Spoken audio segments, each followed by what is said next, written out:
Welcome to the Amazing Authorities Podcast, where game changers, visionaries, and category leaders share how they built their brands, platforms, and global influence.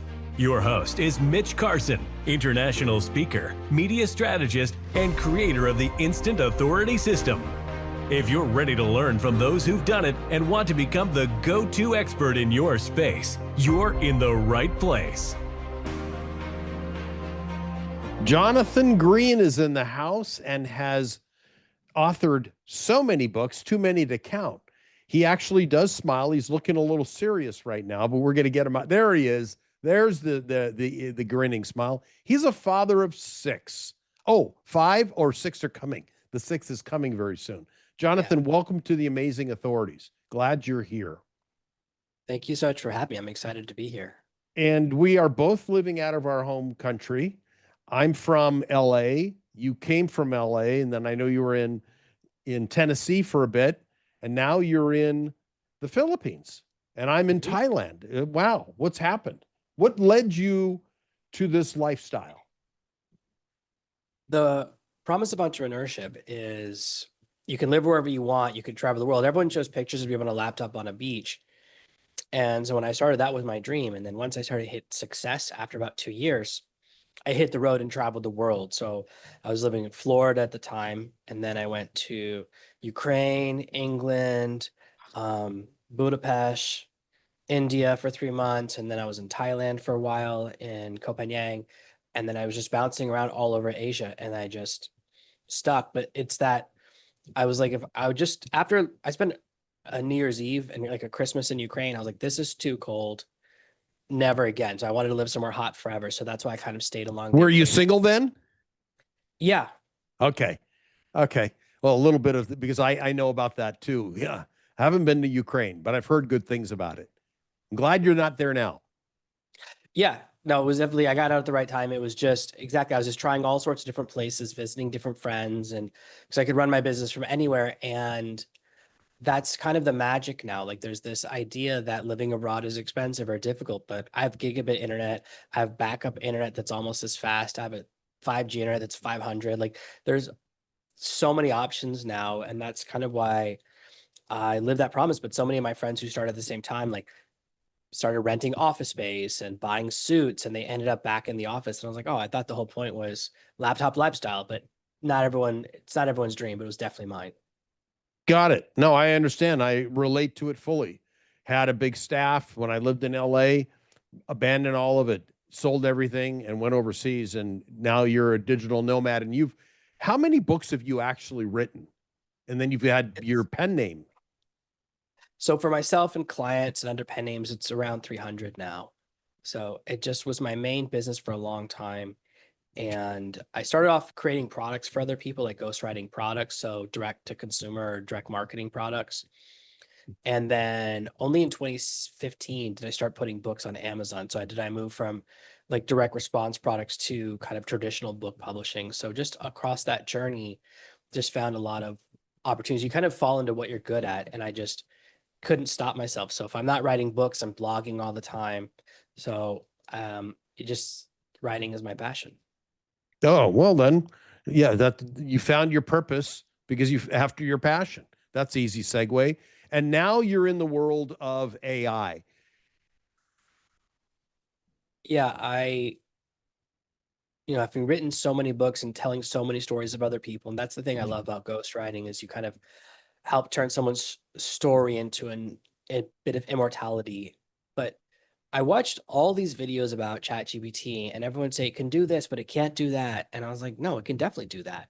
And I started to realize that a lot of people teaching it were just barely grasping what it was capable of. And ChatGPT tends to think the way I do. So I can usually predict what it's going to do pretty well. And this is with most AI tools. So I've become more and more proficient over the years, but I just found I have this natural affinity. We all have things we're good and bad at. And I found, oh, I'm really, really good at this because a lot of people really struggle with it. And a lot of the people out there teaching make it very complicated. And I said, that doesn't have to be hard. And because sometimes they say, oh, it's easy. It's just like learning Latin. I was like, learning Latin is not easy. What are you talking about? Like it's Yeah. like learning a new programming language. I was like, that's not easy to anybody. So learning a new language is hard. That's why there's so many businesses that teach languages. So I saw that and I kind of saw my opportunity. I said, everyone's teaching it and making it hard. So I developed a bunch of my own systems and a lot of things I was doing. Then I started teaching that. And then I wrote a book about that and that's the last book I wrote. I was like, these books out there make it so hard, or a book written by AI about AI is like not great. So that's kind of why I really got passionate about AI. And it's just a new modality for the same thing. Like it's just a great tool, but it's like anything else. You have to understand it and you have to know the right and wrong ways to use it. So that's really where I found my path. And so what is a typical company or user that falls into your lap? Who do you help? I help businesses between 50 and 200 employees. That's kind of my sweet spot. And a lot of them want AI, but they don't know how to do it. They don't know how to do it securely. Because one of the challenges is that you give your whole staff ChatGPT and it has a little button that says connect to your Google Drive. If you Ooh. connect to that, it immediately in 1 second has all of your company's proprietary data. And you've just done an irreversible security breach. There's no way back. The data's out. And there's two issues. The first is that whenever you use an AI, you have to hope that they're good stewards of your data, which they have no track record. We don't know it. OpenAI has only been around for 5 or 6 years or 10 years, and you don't know if they're good or bad stewards of data. So that you have that issue. And then and AI is being trained on your data. So if you ask ChatGPT right now about me, it will answer you about me because it's read some of my books. So it can answer pretty specific questions about me. So it does use training data from real sources. So you don't know what the consequences are. And if you don't have a strategy, you don't think about what you're doing, and you don't kind of have a security policy of like, this is okay to share with AI, this is proprietary data. We have those two firewalls. If you don't have any of that, people do it without thinking, or there's a lot of really cool AI startups and they go, oh, we can help you do all this with your data and save you a bunch of time. But you don't think about this. If this company's been around for 3 months or 6 months, they don't have a chief security officer. They don't have any security policies because they're in the startup phase. They're in growth at all cost phase, which new companies very rarely have security policies. They very rarely think about any of that stuff. Most people don't think about getting a new lock until something happens. And that's when you suddenly get security conscious. So you could end up becoming that case study. So what I really do is kind of look at your ecosystem. I come in and I really approach it I'm usually much more security conscious or conservative than my clients. They're not worried about things. I'm like, well, I don't want to be the cause of something happening to someone else. So I really look at if AI could do anything, what would you want it to do? And I always have them blue sky, because that's really important, because people don't know what's possible and not possible, and they guess what's hard or easy. They're usually backwards. So I look at that. A lot of what people really want and companies want is we store tons of data and do nothing with it. An example is everyone transcribes every meeting now, and you're just filling up your cloud drive with all these transcripts and do nothing with it. So that's an area. Or you make all of these videos, but you never post them. So there's always something where data is here and it needs to go there. So it's usually bridging a gap, which involves automation, some AI or sorting component. But that's really who I help, is entrepreneurs or small business owners or medium-sized business owners who want to use AI, but they're not really sure what it can and can't do. They're busy running their businesses, so they don't have time to learn all of these things. And what they just want to know is which tool should I use? How much does it cost? How can I implement it in a way that will not upset my staff? How can I really build out a smooth, streamlined process and things like that? So I never know what a client's going to ask for, because everyone has a unique situation, but it always falls into kind of that process of, they show me, here's all the things where things are stuck, which things can AI fix and which ones can't it fix. So you demystify AI for them, because I think when ChatGPT, and that's what I'm summarizing what you just shared and understand about it. I would say I'm an above average user of AI. I don't consider myself an expert. That's a lofty title to assign unless you are a data scientist and you work as an AI expert. But since I've produced events on it, I tend to agree. I didn't think about all the security concerns. I learned something new today with you. And because you're on the cutting edge, you're working in it. I'm attending an AI conference in 2 weeks here in Bangkok.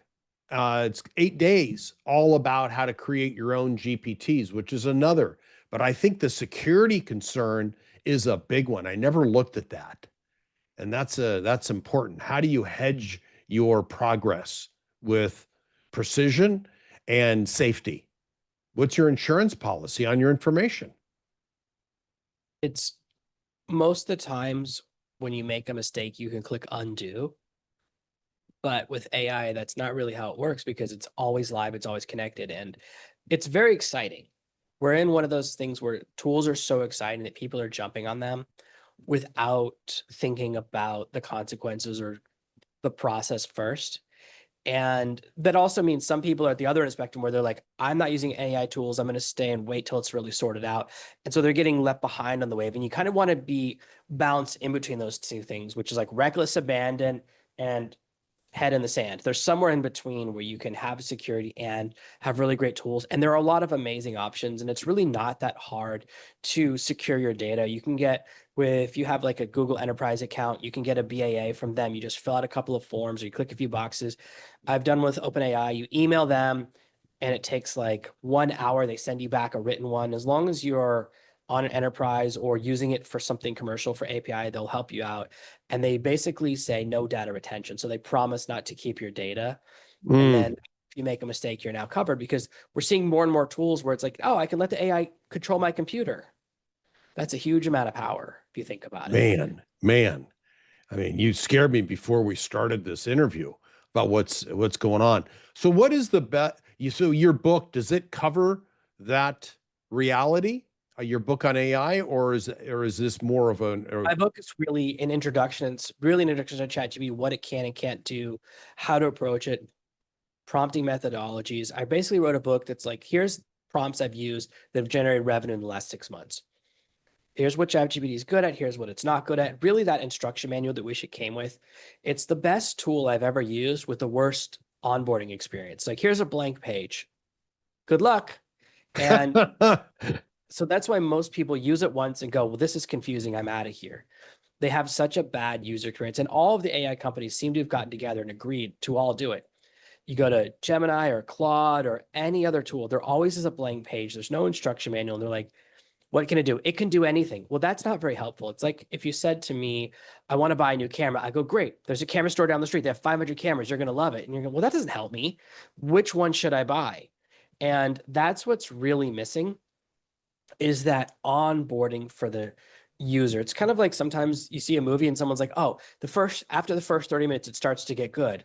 Well, if you don't tell me that, I'm going to give up 10 minutes in because it's boring, right? Like, there's this on-ramp that seems really steep because there's a lack of explanation. And OpenAI even put out like a prompting guidelines document, and it is brutal.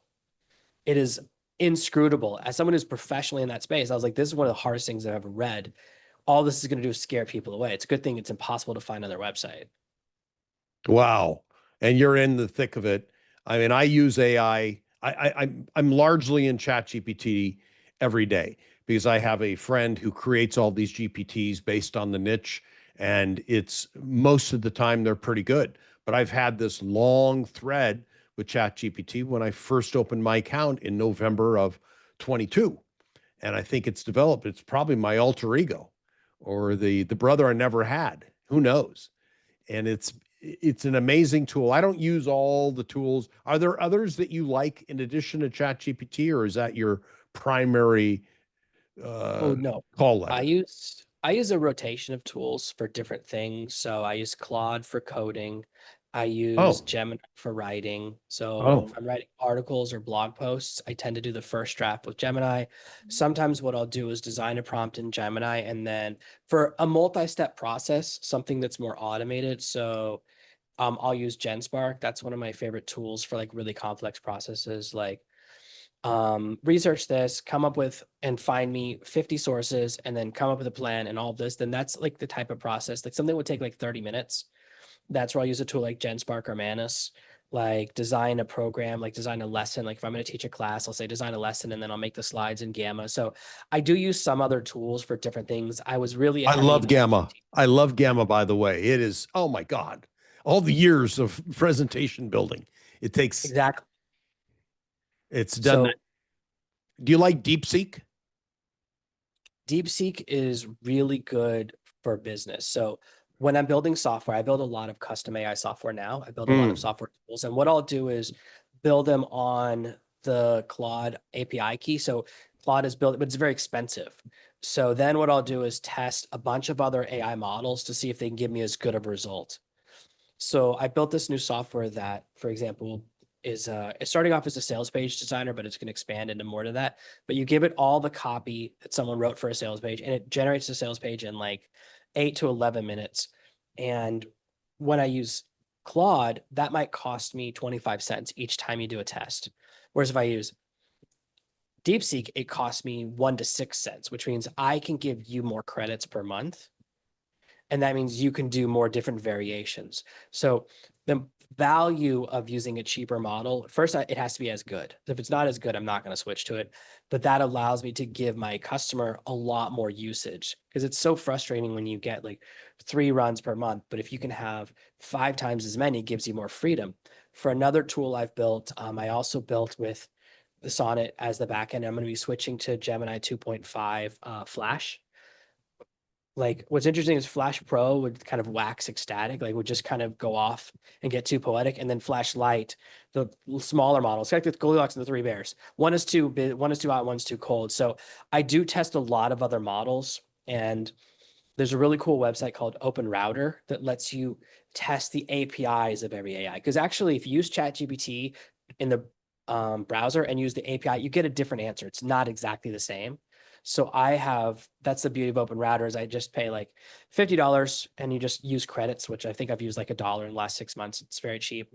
And you can test every different model, see which gives the right answers, see if it gives you the result you're looking for.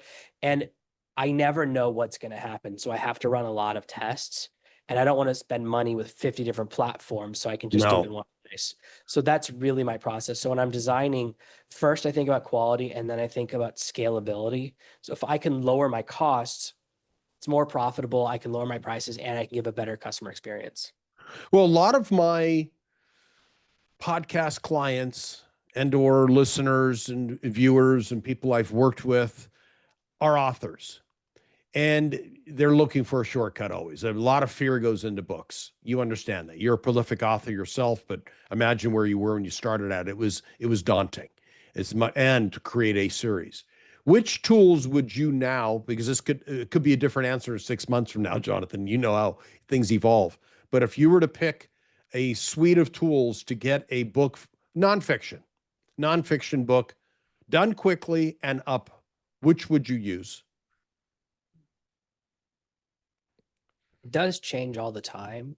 If it's an area where I'm not an expert, so if it's like mostly external content, then I'm gonna do a GenSpark. GenSpark will write the whole book for me in like 20 minutes with 2 Are you, prompts.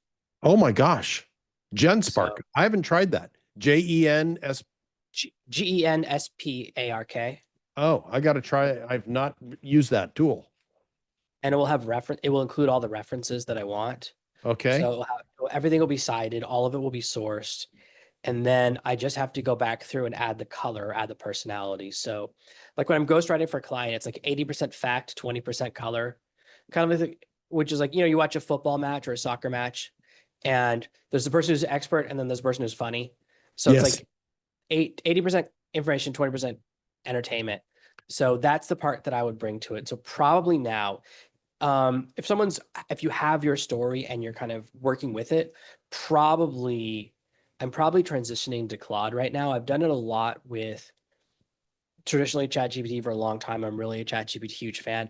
I haven't tested. Maybe even Gemini. I've written a lot. Gemini, I've been able to teach my voice very quickly, and it can sound like me much better than ChatGPT can. Really consistently, has my personality, has like my linguistic flair. So if I already have written content, I find Gemini is very easy to train to sound like you. A big part of it is depends where you get stuck. because there's kind of different phases of the writing process. So first there's like the creating your idea. Is this a good idea? Then the second phase is creating your outline. And some people get really stuck in the outline phase. I find that it can be very helpful to work through that process. And the best answer I can really give is like, try Gemini, try Claude, try ChatGPT. They all have a free version, and see which one you like. Because it doesn't matter if I like one and you hate it. Don't use the one that I like if you hate it. Like, that's silly, but that's what a lot of people fall into. So Sure. that I would play around with the big three and find one that kind of you like how it sounds, it feels friendly to you, and it's easiest to use. But I find a lot of people struggle to translate talking into writing so you can tell your story. So I always teach people, dictate your story, feed the audio to the AI, and have it converted into book format. And it will sound like you, maintain your volume. And like, that's used to be a process or a manual. So now that's much faster with AI tools. So it's still you. And now that thing of, oh, the AI wrote the book, that's now eliminated because you just dictated it and it's taking your story. That's what ghostwriters do. That's what I do as a ghostwriter anyways, is I talk to you, I record it, I transcribe it, and I convert it into a book. Now the AI is just doing that step. So there's really a lot it can help you with. One of the things that's really interesting is you can upload your book to ChatGPT and say, give me some feedback. And it can be rough. It does not pull any punches, but it will point out like, oh, this is confusing, or this is a flaw, or this character's eye color changes. So you can actually get some really good use out of these tools. But I would never like take a GenSpark book, export it, and upload it straight to Amazon. Like, I wouldn't do that. But it just depends how much and which part of the process you want to be involved in. I would always use, like, I would never write and edit with AI. It's always one or the other. It's never both. Good point. And I'd run it through Grammarly, as a tool just to help some of the obvious errors. And then it still takes the human component in order to make things better. Yeah, I used Grammarly for many years and then Pro Writing Aid, and sometimes you'll fix an error and then it will go, no, fix it back. And then you fix it, it goes, no, fix it back. And you get caught in an infinite loop because there's two different ways of grammar. So I did my undergraduate, I did in America, and my postgraduate work and my master's, I did in England. And that means different spellings, different grammatical rules. Also, I kind of learned both processes. And what I like about an AI is that I can tell it what to do. Like, I edited my last book with ChatGPT, and I was like, don't rewrite it, just edit it, just look for grammatical mistakes. You can kind of give it those lanes of what to write in, and then it will do that for you. And then you just read through it. So it's much faster than the Grammarly process, which is how I edited my big book in 2016. I did it all with Grammarly, but it took me 3 days. Now I can do the same process in like 3 hours. Wow. That's cool. Yeah. It's interesting how I look at things versus with the AI. My undergraduate was journalism in USC, Southern California. And I just like to make sure that the facts are accurate. I can't print something that just gets blurted out. Most of the time it's accurate, but I like to check. So You're smiling. You understand my pain. There's two things. First thing is trust, but verify. Yeah. Something I really verify. believe in. So I was the first person who found out ChatGPT was lying.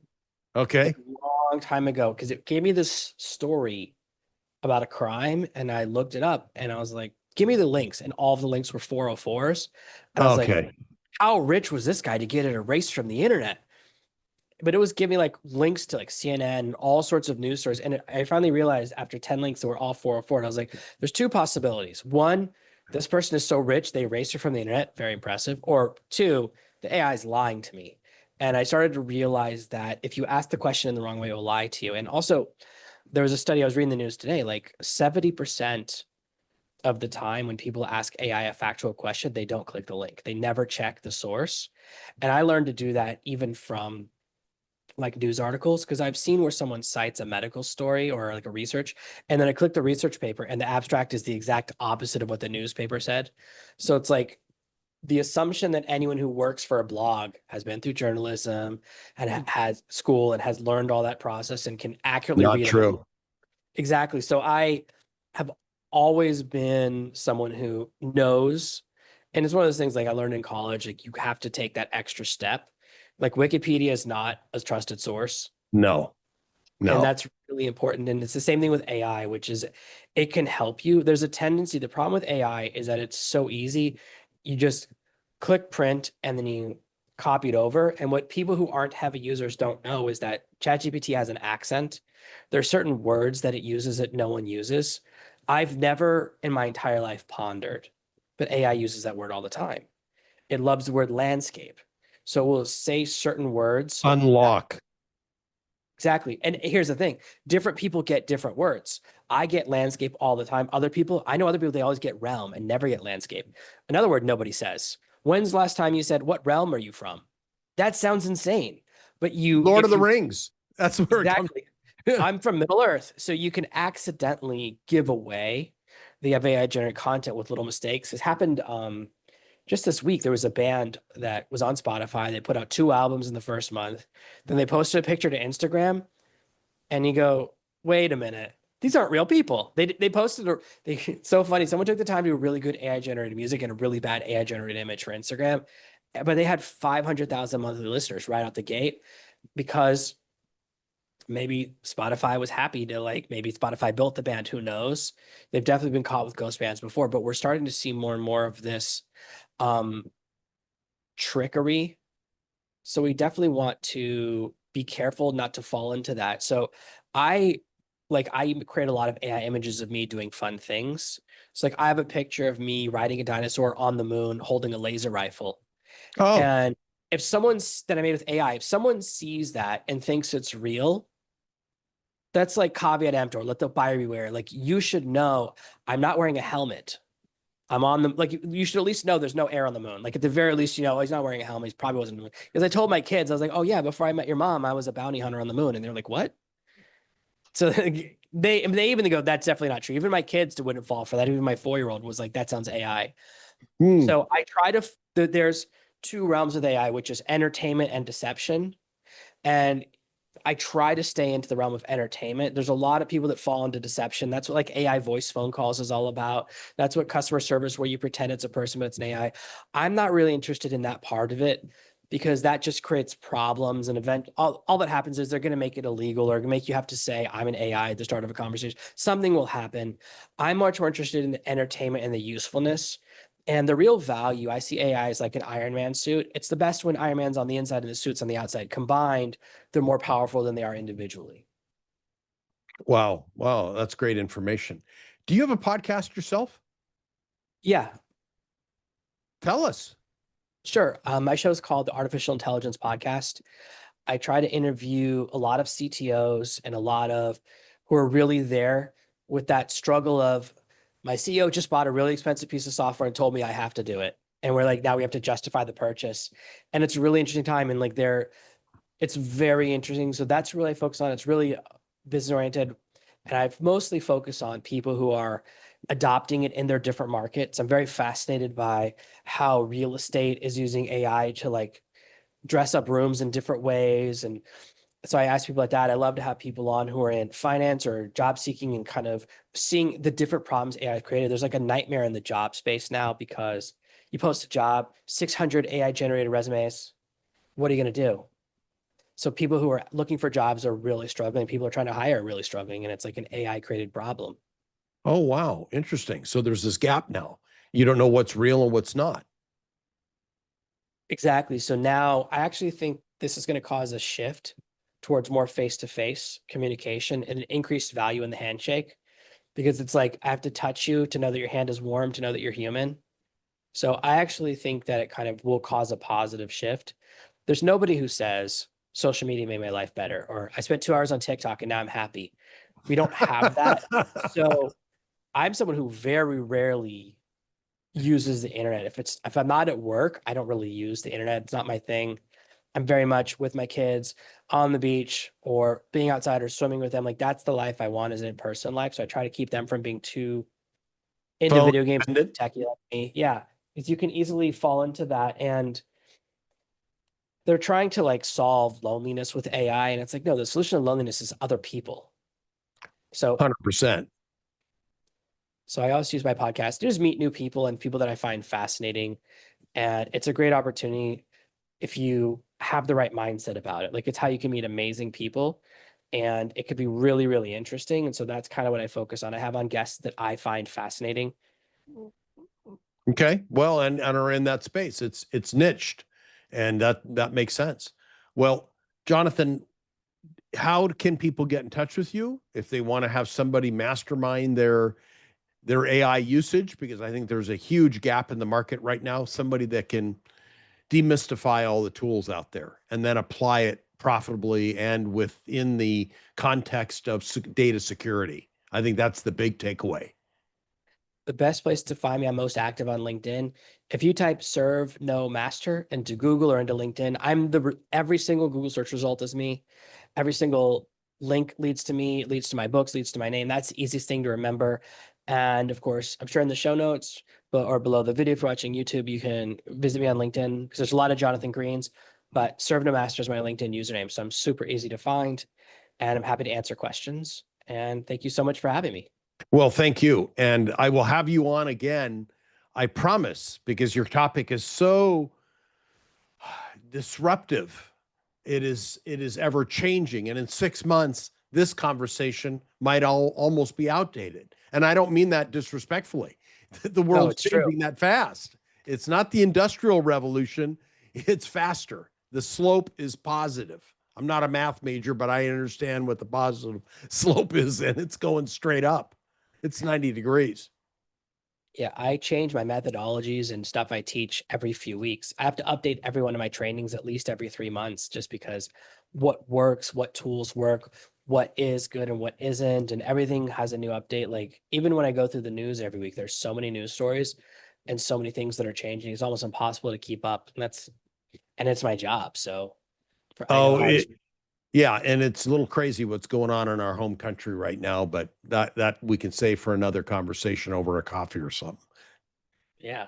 Okay. Well, thank you so much for coming today, and we will chat again soon. Thanks for tuning in to the Amazing Authorities Podcast. If today's episode inspired you, take a moment to subscribe, rate, and leave a review. It helps more experts like you rise to the top.